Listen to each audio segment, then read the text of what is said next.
Stephen, how has technology helped you, and what has been the role of technology? Maybe apps that we can utilize. Maybe you'd like to share with our sisters some apps that have helped you with your time management.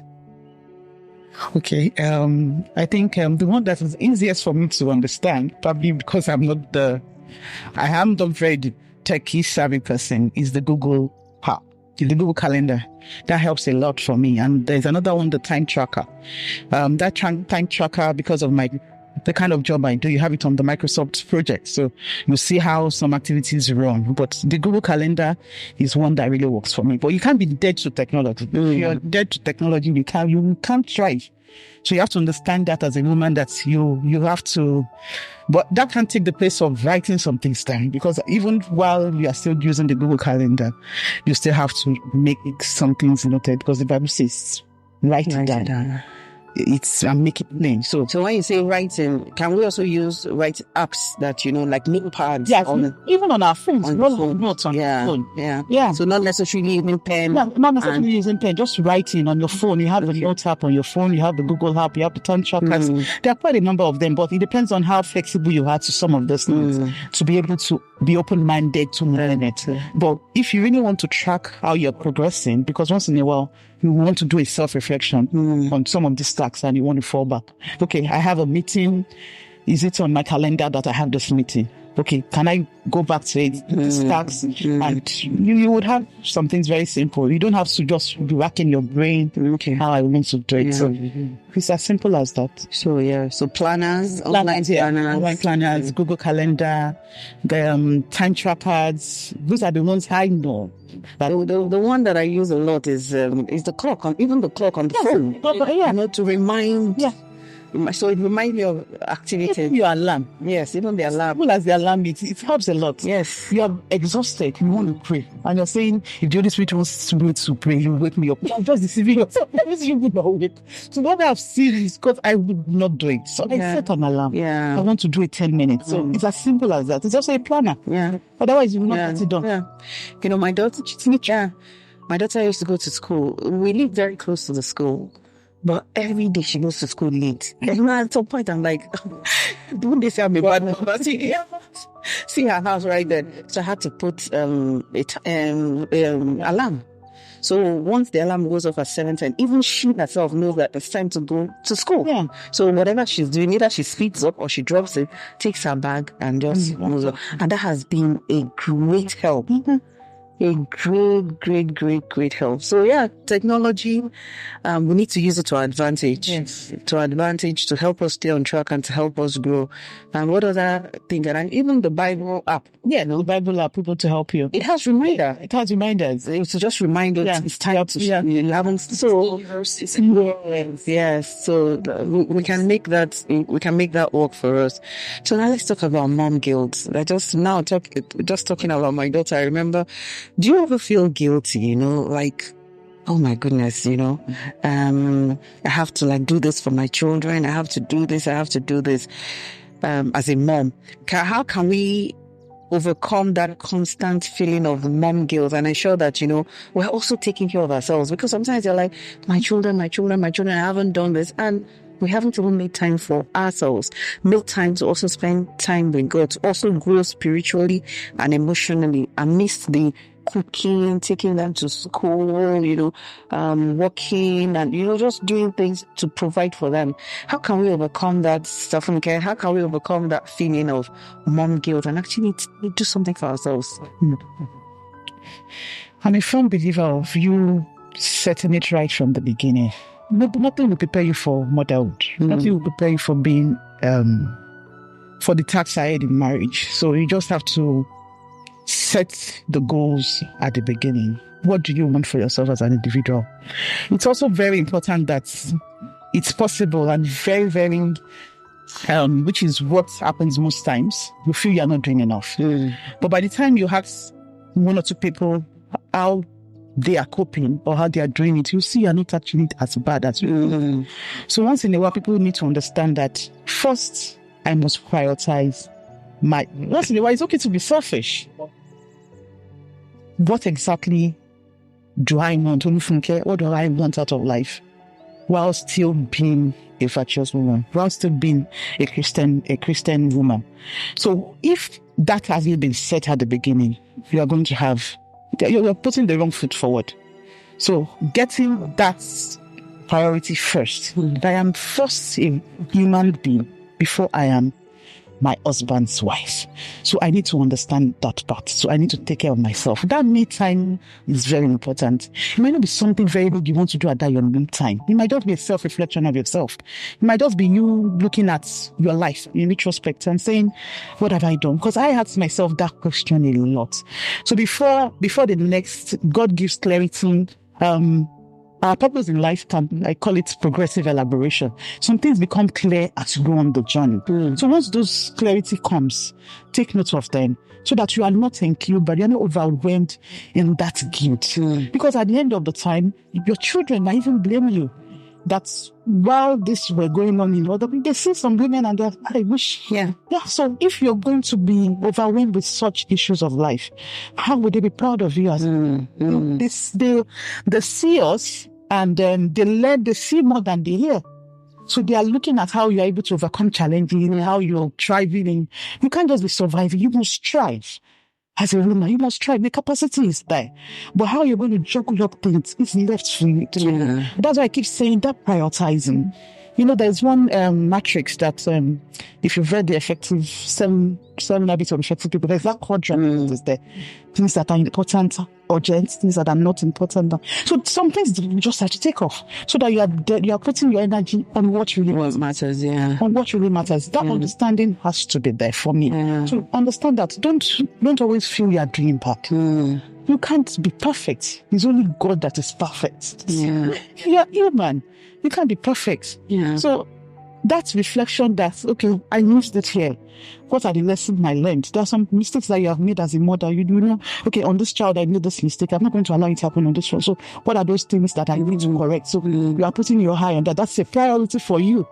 But you are planning that priority. You are not just jumping into it. Otherwise, you make the same mistake again. So that, I think, is you just brought on something very very profound, and that's the fact that, you know, the children, you're doing everything for them, but if you're not developing yourself, a time will come, they're all grown, and then you find out that not only you grown. Yeah. You know? So that mom guilt is something we need to deal with, and make sure that we're also growing alongside, so that, you know, we can all mutually grow with our children. So she kept on talking about me time. So Karuna, if you could have a me day with no responsibilities, how would you spend it? I think every woman would love to do that. Love to have a me time. Definitely. A 24 hours me day. Okay. I think I'll go for shopping, looking after myself, because the rest of the time you'll be busy with so many things. Looking after others, children, family, husband, and so many things. But sometimes. So you would go shopping? Yeah. You would go shopping? So yeah, definitely I love shopping, so I'll be going for shopping and taking up my hair, skin, or, you know, looking after his spiritual and, self-healing content of myself. So where am I spiritually? What level am I? So, yeah. Awesome. It's free. Thank you for sharing that. Thank you for sharing that. Okay, so, and I'll ask the two of you, what advice would you give to somebody who is struggling to find a balance between work responsibilities, balance between church activities, family time? What's the one advice that you would give to such a person? So I'll ask you two questions, actually. So now just an advice, then later I'll ask you about one practical tip that has worked for you that you'd like to share with the sisters out there. So first of all, advice, someone who's struggling to find a balance. What would you say to them, Stephen? Okay, find a balance. Take a deep breath. Just relax. Honestly, the heaven will not fall on you. Yeah. Just take a deep breath and be available in the moment. For that moment that you're there. Be thankful for those things that you have achieved. It can't be as bad The Bible says a living dog is better than a dead lion. True. So just have that in your mind. You are not as bad as you thought. At least you still have, and it's never too late to start anything new. Yeah. It's never too late to start anything. Understand that part. So just take a deep breath and have to integrate before you balance things out. So look at all of there are some things that would have to cycle back to you. There are some short term, there are some long term. Plan. Honestly, I feel you need to just plan. Let's not just be jumping into executing things. If you plan ahead, execution become easy. It's okay once in a while. If you're going to say you're going to have it a straight path, you're only going to be deceiving yourself. Once in a while, you're going to have some speed bumps try to call you back, but it's for you to pick up yourself and start all over again. Start all over again. It's never too late. Wow. So viewers, you can hear that. She started by saying, breathe. Yeah. So, yeah. If you're struggling, breathe. So what's the advice? Yeah. I think as a human, you and I'm torturing the first thing. So we fall short, we rise again. So that's that's for every human, We can make mistakes, but at the same time, we learn from our mistakes also. So it's so important. We can make mistakes, but at the same time, we should reflect what kind of mistakes we have made, and then we try to rectify in the future. And how can we, make things easier in future? These are the advice, we can follow. All right, thank you so much. Just to add up to what she just said, you have to, there's the growth mindset. Don't be fixated, you will be flexible. The agility in you is being able to incorporate new things. Maybe there's something that you have done. She just said, we make mistakes. So there's something that you have done that you need to correct. So if you're flexible enough, we just mentioned technology. There's so many things that you need help for. When you need to talk to someone, who are the people in your circle? So seek help when you need to. This I can do all things. It's here. You just have to look at it and talk to someone. Seek support when you need to. So just having the right mindset. Don't be fixated. Be as flexible as possible. Yeah. Thank you so much. So any final tips that you'd like to share with our sisters out there?